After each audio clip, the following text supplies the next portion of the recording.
BBC বাংলার সান্ধ্য অধিবেশন প্রবাহতে আপনাদের স্বাগত।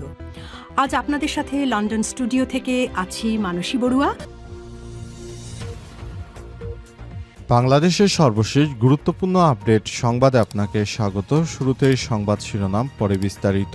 প্রথমেই জানাবো আমাদের হাতে থাকা সর্বশেষ গুরুত্বপূর্ণ সবথেকে তাজা আপডেট সংবাদ। মির্জা ফখরুলের সঙ্গে জার্মানির নবনিযুক্ত রাষ্ট্রদূতের সাক্ষাৎ। বিএনপির মহাসচিব মির্জা ফখরুল ইসলাম আলমগীরের সঙ্গে সৌজন্য সাক্ষাৎ করেছেন ঢাকায় জার্মানির নবনিযুক্ত রাষ্ট্রদূত ডক্টর রুডিগার লোটাস। আজ গুলশানে দলের চেয়ারপারসনের কার্যালয়ে এই সৌজন্য সাক্ষাৎ অনুষ্ঠিত হয়। এরপর জানাবো গুমের 2 মামলা হাসিনা সহ 30 জনের পরোয়ানা আইজিপি এবং সংশ্লিষ্টদের পাঠিয়েছে ট্রাইব্যুনাল। গুমের 2 মামলায় শেখ হাসিনা এবং ডিজিএফআইয়ের সাবেক 5 প্রধান সহ 30 জনের বিরুদ্ধে গ্রেপ্তারি পরোয়ানা আইজিপির সহ দায়িত্বপ্রাপ্ত বাহিনীর প্রধানদের কাছে পাঠিয়েছে আন্তর্জাতিক অপরাধ ট্রাইব্যুনাল। আজ ট্রাইব্যুনালের রেজিস্ট্রার কার্যালয় থেকে বিষয়টি নিশ্চিত করা হয়েছে। এদিকে রামপুরায় 28 হত্যা, বিজিবির সাবেক কর্মকর্তা রেদানুল সহ 4 জনের বিরুদ্ধে অভিযোগ দাখিল। জুলাই আগস্ট আন্দোলন ঘিরে রাজধানীর রামপুরায় 28 জনকে হত্যার ঘটনায় মানবতাবিরোধী অপরাধের মামলায় বিজিবির সাবেক কর্মকর্তা লেফটেন্যান্ট কর্নেল রেদানুল ইসলাম সহ 4 জনের বিরুদ্ধে আনুষ্ঠানিক অভিযোগ দাখিল করা হয়েছে। অন্য আসামিরা হলেন আরাফাত বিন আলম মনু, রাশেদুল ইসলাম ও মশিউর রহমান। এদিকে যাত্রাবাড়ির পর এবার মালিবাগে 500 ভরি স্বর্ণ চুরি। যাত্রাবাড়ির পর এবার রাজধানীর মালিবাগে একটি শপিং মলের দোকান থেকে 500 ভরি স্বর্ণ চুরির ঘটনা ঘটেছে। আজ দিবাগত রাতে মালিবাগের ফরচুন শপিং মলে দুর্ধর্ষ এই চুরির ঘটনা ঘটে। দোকান মালিক জানিয়েছে, আমার দোকানে 400 ভরি স্বর্ণ ছিল আমার এবং 100 ভরি স্বর্ণ ছিল বন্দুকের। সকালে খবর পেয়ে আমি এসে দেখি আমার দোকানে কিছুই নেই। দোকানে আরও অন্যান্য মালামালও ছিল, নগদ টাকা ছিল, সবকিছু চোরেরা চুরি করে নিয়ে গেছে বলে জানিয়েছেন তিনি। এবং সর্বশেষ জানাবো এবার ঐতিহাসিক আরেক মসজিদ বন্ধ করে দিল ইসরায়েল। আবারও ফিলিস্তিনি মুসল্লিদের জন্য ঐতিহাসিক ইব্রাহিমী মসজিদ বন্ধ করে দিয়েছে ইসরায়েলি বাহিনী। আজ থেকে মসজিদটি ফিলিস্তিনিদের জন্য সম্পূর্ণভাবে বন্ধ রাখার নির্দেশ দেওয়া হয়। ইহুদিদের ধর্মীয় উৎসব সুকোত উদযাপনে নিরাপত্তার অজুহাতে এই মসজিদটি বন্ধ করে দেওয়া হয়েছে। প্রিয় দর্শক, এতক্ষণ শুনছিলেন সংবাদ শিরোনাম, এবারে বিস্তারিত। তবে তার আগে বন্ধুরা অনুরোধ থাকবে এই সংবাদটিতে একটি লাইক দিন। এই চ্যানেলে আপনি নতুন হয়ে থাকলে আমাদের সংবাদটি দেখতে দেখতে চ্যানেলটি সাবস্ক্রাইব করে রাখুন। কমেন্ট করে বন্ধুরা আপনার মূল্যবান মতামত জানিয়ে দিন আপনি বিশ্বের কোন দেশ থেকে বা বাংলাদেশের কোন স্থান থেকে আমাদের সংবাদটি দেখছেন এবং শুনছেন। আর বন্ধুরা সংবাদটি আপনার সোশ্যাল মিডিয়া ফেসবুকে শেয়ার করে বন্ধুদেরও দেখার সুযোগ করে দিন। গাজা যুদ্ধে আপনি যদি নিরীহ ফিলিস্তিনিদের ভালোবেসে থাকেন কমেন্টে ইয়েস লিখে বিশ্ববাসীকে জানিয়ে দিন। এবারে বিস্তারিত। মির্জা ফখরুলের সঙ্গে জার্মানির নবনিযুক্ত রাষ্ট্রদূতের সাক্ষাৎ। বিএনপির মহাসচিব মির্জা ফখরুল ইসলাম আলমগীরের সঙ্গে সৌজন্য সাক্ষাৎ করেছেন ঢাকায় জার্মানির নবনিযুক্ত রাষ্ট্রদূত ডক্টর রুডিগার লোটস।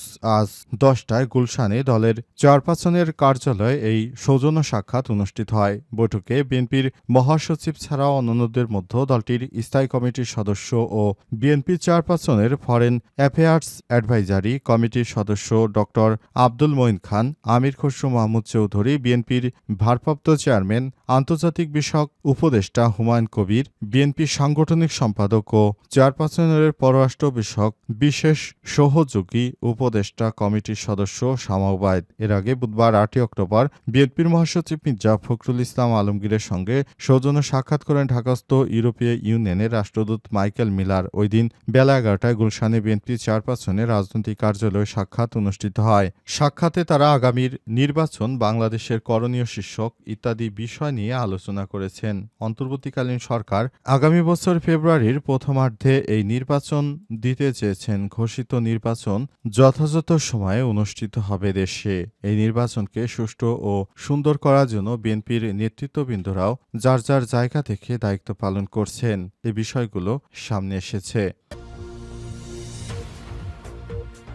গুমের 2 মামলা হাসিনা সহ 30 জনের পরোয়ানা আইজিপি এবং সংশ্লিষ্টদের পাঠিয়েছে ট্রাইব্যুনাল। গুমের 2 মামলায় শেখ হাসিনা এবং ডিজিএফআইয়ের সাবেক 5 প্রধান সহ 30 জনের বিরুদ্ধে গ্রেপ্তারি পরোয়ানা আইজিপি সহ দায়িত্বপ্রাপ্ত বাহিনী প্রধানদের কাছে পাঠিয়েছে আন্তর্জাতিক অপরাধ ট্রাইব্যুনাল। আজ আন্তর্জাতিক ট্রাইব্যুনালে রেজিস্ট্রার কার্যালয় থেকে বিষয়টি নিশ্চিত করা হয়েছে। ট্রাইব্যুনালের রেজিস্ট্রার কার্যালয় জানায়, আওয়ামী লীগের আমলে টিএফআই সেল ও জেআইসি সেলে গুমের 2 মামলায় শেখ হাসিনা সহ 30 জনের বিরুদ্ধে গ্রেপ্তারি পরোয়ানা পুলিশ মহাপরিদর্শক আইজিপি ও সংশ্লিষ্ট 12টি দপ্তরে পাঠানো হয়েছে। Chief prosecutor advocate Tajul Islam বিষয়টি নিশ্চিত করে জানিয়েছেন, বুধবারে এই পরোয়ানা সংশ্লিষ্ট দপ্তরগুলোতে পাঠানো হয়েছে। এর আগে বুধবার 8 অক্টোবর আওয়ামী লীগের আমলে গুমের ঘটনায় 2 মামলার অভিযোগ আমলে নিয়ে শেখ হাসিনা সহ 30 জনের বিরুদ্ধে গ্রেপ্তারি পরোয়ানা জারি করে ট্রাইব্যুনাল।